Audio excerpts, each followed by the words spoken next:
Bem, nós vamos falar agora sobre doença de Parkinson, mal de Parkinson, né? Que é uma doença que vocês perguntaram muito aqui, né? Eu tenho alguns vídeos falando sobre DBS, sobre cirurgia, mas a principal pergunta de vocês é sobre quais são os primeiros sintomas, como é que começa isso, né?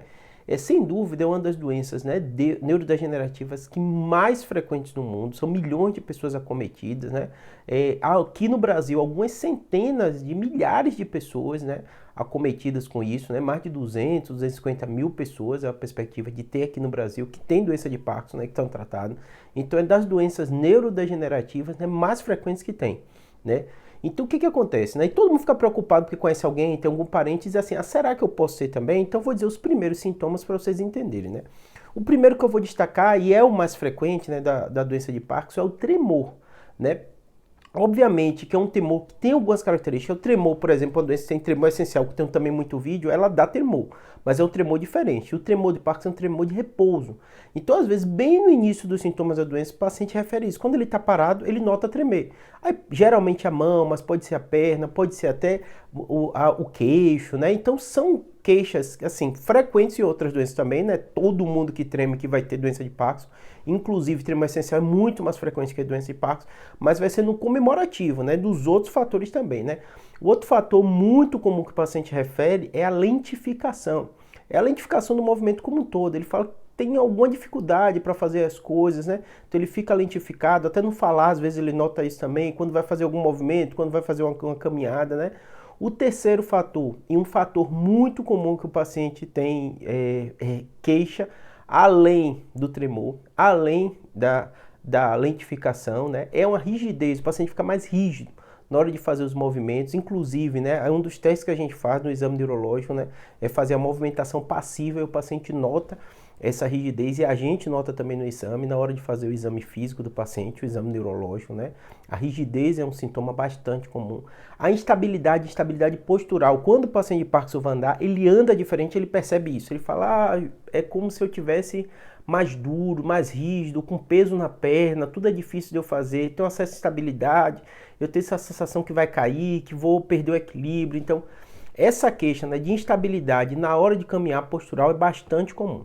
Lembrando, tem outros sintomas menos frequentes, mas que acontecem em muitos pacientes e às vezes alguns deles, né, aparecem até alguns anos antes.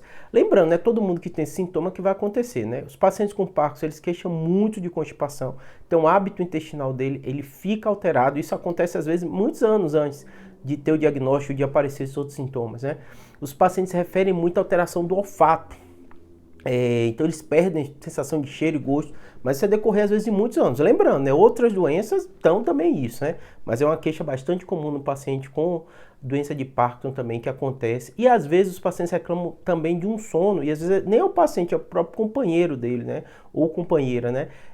Dizendo, né, marido ou esposa, né, que nota que o sono é agitado, então o paciente, como se fosse chutar, às vezes sonha caindo, às vezes ele tem um sonho meio agitado, né? Então as dificuldades no sono, no sonho, é bastante comum em paciente com doença de Parkinson também, dos primeiros sintomas, né? Além disso, vou dizer algumas queixas que os pacientes referem também, que estão dentro desse comemorativo, né? A mudança da caligrafia, do jeito de escrever. O paciente nota que ele começa a escrever diferente, às vezes começa a escrever menor, a letra fica mais dificultosa, né? Lembrando, como a Parkinson é uma doença da terceira idade, na terceira idade a gente tem uma série de dificuldades motoras que acontecem normalmente com o envelhecimento. Mas o paciente de Parkinson, isso é muito marcante com ele, que ele vê que isso vai acontecer no decorrer do tempo, né? Além disso, o paciente tem uma face que a gente chama apática, ele não consegue mais expressar suas sensações e as pessoas falam, você tá triste, você tá chateado? Ele não, ele tá normal, mas as feições dele, então ele tem uma face mais assim, que a gente chama face máscara, então ele fica mais meio parado assim, ele tá bem, não tá sentindo nada, às vezes tá conversando, até animado, mas ele não consegue na face expressar tantos sentimentos como expressava antes. É uma coisa que os pacientes referem também isso, né? Essa face, né? Meio apática, né? Outro aspecto que o paciente de Parkinson nota, e às vezes isso também acontece anos antes, né, disso é a voz. Às vezes ele fala assim, minha voz como se tivesse ficado mais baixa, as pessoas estão entendendo menos o que eu falo, né? E também é uma característica que acontece com o paciente do Parkinson. Então você percebe o seguinte, né? Parkinson, muita característica, muito sintoma, muitas vezes anos antes, e às vezes é difícil mesmo, né? Às vezes é um quebra-cabeça que o paciente vai montando, né? E depois de um determinado momento você fala, poxa, fechou o diagnóstico. Então, é uma doença que a maioria das vezes o diagnóstico não é tão rápido, porque você tem que ter, às vezes, um quadro inicial, o paciente se queixa, se observa um pouco, né? Mas quanto antes tiver o diagnóstico, melhor para o controle da doença, né? Então você tem que procurar, assim, tá com esses sintomas, tá chamando atenção, procura o neurologista que ele vai avaliar. Na grande maioria das vezes, não vai ter diagnóstico de Parkinson, vai ser o tremor essencial, outra coisa, mas vale a pena, sim, você ter o acompanhamento, tá bom? Espero que tenha ajudado, um abraço.